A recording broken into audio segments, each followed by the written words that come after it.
Hi, this is Cindy again. Today I wanted to answer the question, are teachers' unions ruining our education system?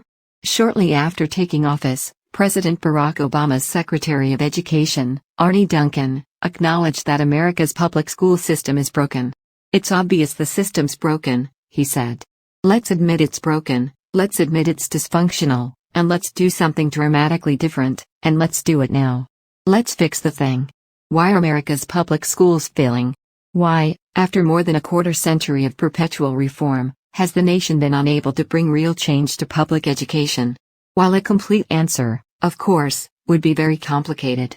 But at the heart of it lies the power of the teachers' unions, the National Education Association, the American Federation of Teachers, and their state and local affiliates. I don't say this out of some sort of anti-union ideology.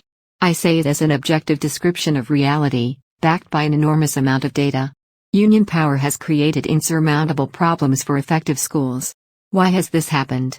Partly, it's because the teachers' unions are by far the most powerful groups in American education. More than that, they are special interest groups, which means that they use their power to promote their special interests and the job interests of their members. They are not in the business of representing the interests of children, and no one should expect them to do that.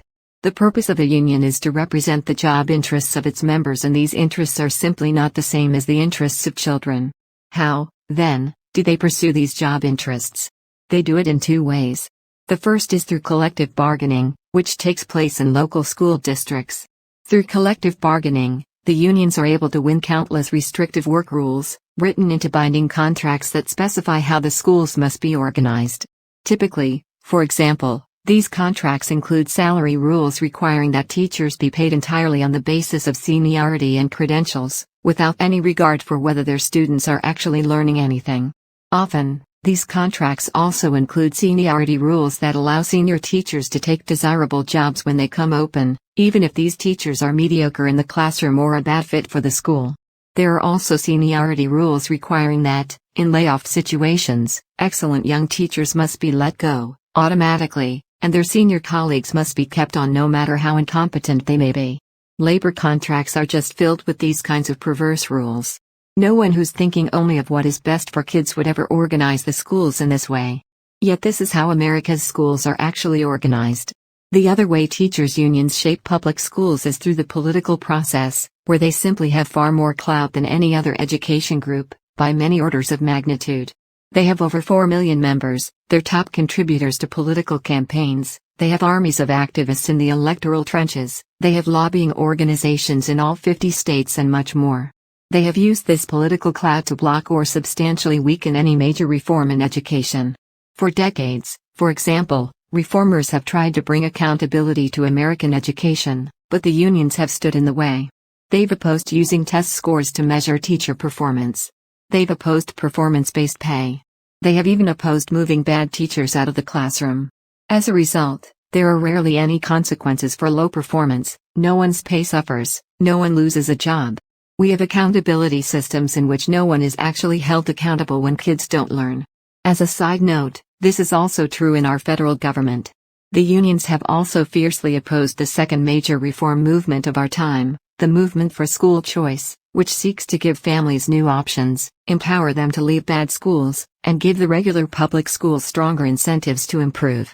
Here, too, the unions fight for their members, not for students and their families, in this case, because school choice allows children, and thus money and jobs, to leave the schools where union members teach. Indeed, the unions are so opposed to the choice that they fight to defeat it even for the poorest kids trapped in the nation's worst schools.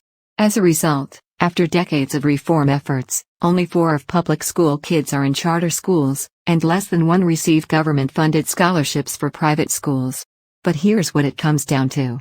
The teachers' unions have used their power from the bottom up, through collective bargaining, to burden the schools with organizations that are literally not designed to be effective. And they've used their power from the top down, through politics, to stand in the way of accountability, choice, and other major reform efforts. Certainly, anyone who has been paying attention should be fully aware that it has a problem with its public schools. But the main reason that problem persists is that there's another problem, a more fundamental one that prevents real change and improvement, the problem of union power. Until the nation is able to recognize that problem and do something about it, America's public schools will never be organized to provide kids with the most effective education possible. Every few years, the teachers' unions beat the drums for more money as the solution to the problem. If our history is an accurate reflection of how this solution works, this solution has been a huge disaster.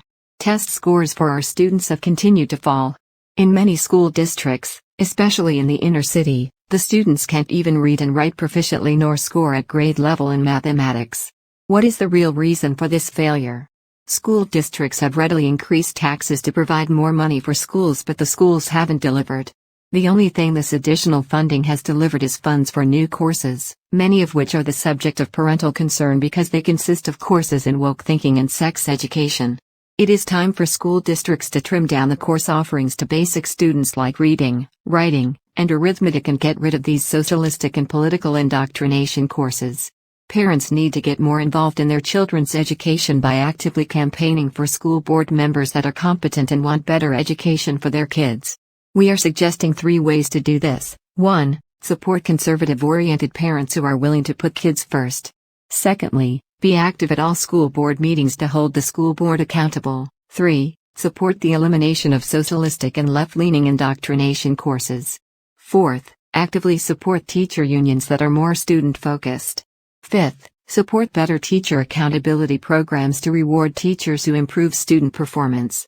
And finally, support a statewide school choice program where the funds provided by the government follow the student rather than the school. Until we are able to make these types of changes, our kids will remain at the mercy of a select minority who are more interested in indoctrinating our children rather than educating them. Thank you for listening to my discussion regarding the importance of reducing the power of teachers' unions and other ways to improve the education of our children. To learn more about other cultural issues, please go to the Nehemiah Reset website at Nehemiah Reset.com or go to our Rumble channel by searching for Nehemiah Reset Cultural Issues channel on the Rumble website. I look forward to seeing you again on another video. Have a great day. Thank you for watching this video from Nehemiah Reset. We hope you found it informative and helpful. Our mission is to assist Christians in developing a biblical worldview as it pertains to relevant cultural issues. We seek to inform Christ's followers, equip them, and mobilize them into action to vote for their biblical values and to actively engage the culture. If you enjoyed this video, please like, share, and subscribe to our Rumble, YouTube and Facebook channels.